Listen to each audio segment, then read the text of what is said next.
अक्सर होता है जब सिद्धि किसी को प्राप्त होती है या कुछ भी प्राप्त होता है तो वह उसके मद में फिर कुछ नहीं देखता, किसी को नहीं समझता। प्रभुता पाई काई मद नाही, संत तुलसीदास जी ने भी कहा। लेकिन बाबा ने अपनी साधना का उपयोग, इस सिद्धि का उपयोग राष्ट्र के कल्याण के लिए किया, लोक कल्याण के लिए किया। उस समय की समाज की बिगड़ती हुई स्थिति को एक देखते हुए कि देश क्यों गुलाम हुआ, क्यों विदेशी आक्रांता सफल हुए।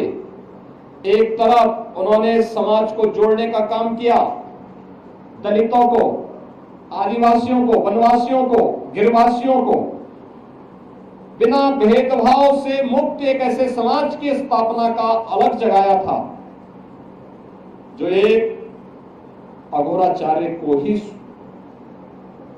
के द्वारा ही संभव था, एक योगी के द्वारा ही संभव था, एक संत के द्वारा ही संभव था।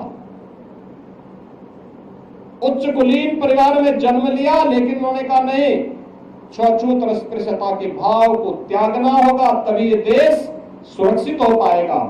और यहाँ के दलितों को, वनवासियों को, यहाँ के जनजातीय समुदाय को उन्होंने बड़ी संख्या में अपने शिष्य के रूप में स्वीकार करते हुए उनके जीवन को प्रशस्त करने के लिए अनेक कार्यक्रम चलाए।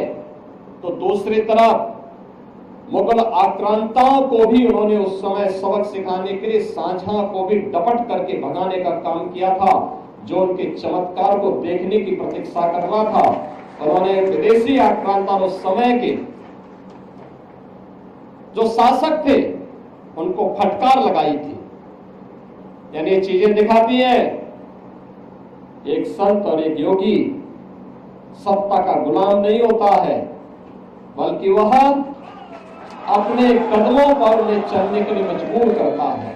और यही कार्य आज से 425 वर्ष पहले इसी रामगढ़ गांव में जन्मे पूज्य बाबा अघोराचार्य कीनाराम जी महाराज ने अपनी दिव्य साधना के माध्यम से हम सबके सामने प्रस्तुत किया।